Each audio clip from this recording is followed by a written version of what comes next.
Oh, dear. There's no introduction you can give to him. He's just made his 56th album. He's the 7th wonder of the world. Let's have a welcome for Mr. Cliff Richard.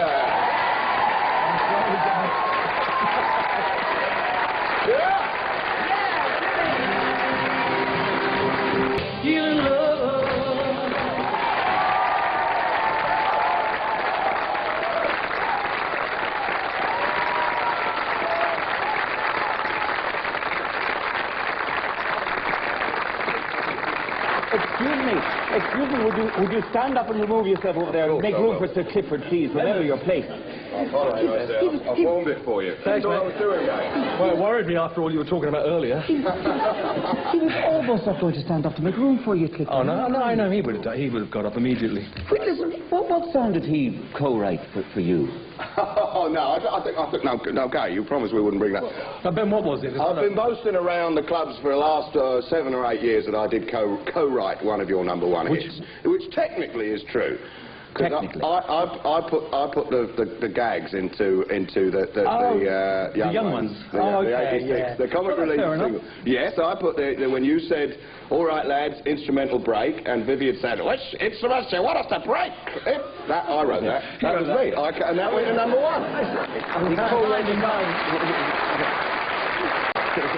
On top of everything else, co-writing Cliff Richard. How are you, Cliff? I'm very well, thanks. I mean, it's always nice to be back in Dublin, even though the weather wasn't brilliant, but then it wasn't brilliant where I left. Healing Love, 56th album, Cliff Richard, the album, released last Monday. Do you never tire, my son? Yeah. But, I mean, I'm not tired of. I mean, the thing is, one gets tired, you know, everyone gets tired working. If you're working hard, if you love what you do, you talked about his energy and enthusiasm, that all saps you, but tired of it. I mean, I like recording, I like doing concerts, so it's no great shakes to go out and do an album or a concert. Still playing tennis, are we? Yeah, I play a lot when I'm on tour. That's the best time for me because everything's very set. There's it's almost 9 to 5, you know. I know that at certain times of the day I have to get up, certain times of the day I've got press conferences or sound checks, and the rest of the time's mine. And so I tend to play about 2 hours a day when I'm on tour, but when I get home, there's, you know, I've come to do the Gay Burns show and things like that, and it kind of ruins the day. Ben, I was talking about you to people this morning, and one of them said that only over last weekend she took out again Blackadder and realized how fantastic it is. That's very... Oh, yeah, exactly. I think the interview's drifting towards me. No, it's not. Because I'm linking something. Because let me get there. You beat me to... In the same conversation, they were saying that you've done so many songs, and the impossible question arose, which is your favorite song? I only ask you this because I was asked to ask you. Which, of all the songs, which is... I mean, I like a lot of the songs. You see, I don't write a lot. You're a writer, but I've only written a few things. You know, a handful of songs in my career. I did write #1, of course. Actually, yeah, Bachelor Boy. It turned out to be prophetic. I never meant it that way.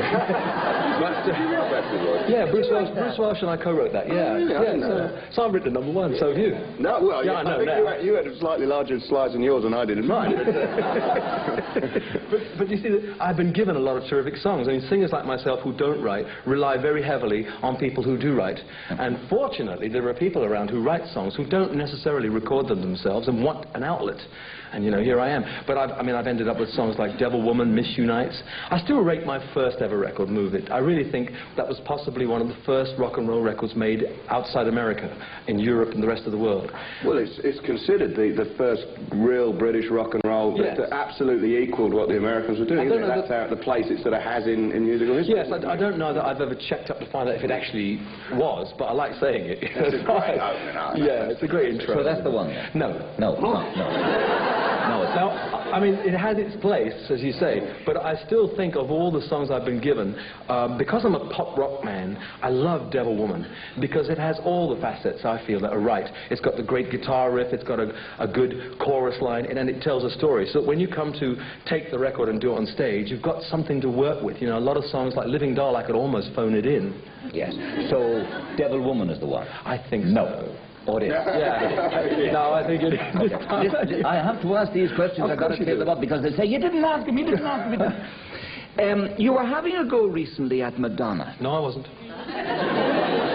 For using her sexuality in her in her... I do get asked these things, that they should ask the Archbishop or the Pope, really. And then what happens is... Well, you know, what happens is that they ask you a question and you give your opinion, and the next thing you know, there's this bold statement, like you've called a press conference and said, by the way, did you know, this is what I think. I know. But that's why television's so good. You see, I mean, I always find, and you're going to quote the Madonna thing, I just find it disappointing that, see, Madonna actually sings well. She's made some great records. I saw a concert on video once, which was fantastic. She dances well. She acts well. And so it just disappoints me that she feels she has to resort to some of the things that she does, you know, which I know now everyone talks about the fact that she likes to shock people. Well, I suppose that works, but I always find it disappointing that an artist needs to do that. But because she must believe, actually, that she can't do without it, and I don't think that's right. I saw you... I saw you wiggling your hips and doing sexual moves over there just now. Didn't I? Well, I mean, you know, I have to watch myself now, but the thing about doing... The whole of life is sexual, in that we're built, men and women, so that you go to a concert of mine, for instance, and probably predominantly it will be female. I'm not suggesting that they're all there sexually going frantic for me, but if you go to Olivia Newton-John, it'll be predominantly men. That is what life is about. You don't have to do anything other than be a man or be a woman, and you will be attractive to somebody. I mean, surely that makes sense. And so rock and roll is about dancing, and so I perform dancing. If you found it attractive, I'm thrilled.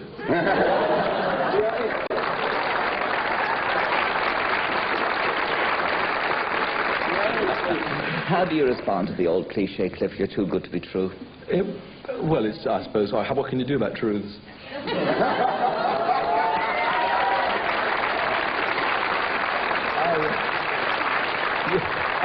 You really are asking for it. You really are. I mean, he brought up the absolute worst in me. That's right. Oh, I get the blame. Yes, that's right. I take the can. I feel... It's voting Labour that does it. I've spent, since 26 years ago, I became a Christian, and so my lifestyle took on a whole new look and feel for me, which I really enjoy. And I feel it's the right thing for me to do. And I've spent nearly all that time saying to people, you can't... The media do want to put us into bags. They want to compartmentalize us and say, well, he's the goody two-shoes. And for a little while, it was Bob Geldof, and I had the weight taken off my shoulders for a little while, you know. He was St. Bob for a while. But he kept swearing, and that was... You got to do that. Swear more. I know. But I've been saying to people, it's crazy. If people actually believe that people like myself are too good to be true, they just don't understand human nature at all. Nobody is perfect. Nobody. All I want to do is show my best side rather than my worst. There is a side of me that I don't like, and I try to... What's the word? Subdue it. Sublimate it. Cover it up. Yeah, sublimate. And obviously I succeed. So it's a side of me that I don't want to share necessarily. And I guess a lot of people just don't understand it. And so I get labelled with the goody two-shoes. And it just means that I don't cuss and swear at people, or perhaps I'm just nice with people, and they consider that. What I can't understand is, though, that it is a kind of reversal of things, isn't it? So that nowadays, people like myself, it's a derogatory term to say, oh, the goody two-shoes.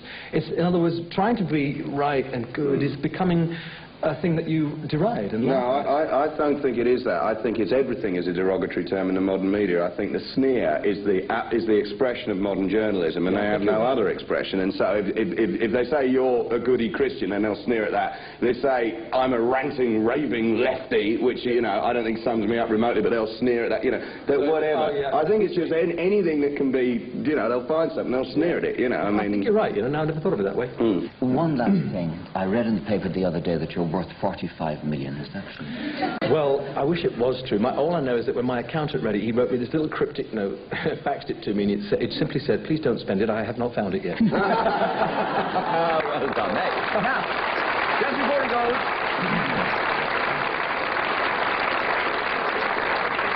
Cliff Richard's new album is called Cliff Richard, The Album, and he's brought a cassette for everybody in the audience.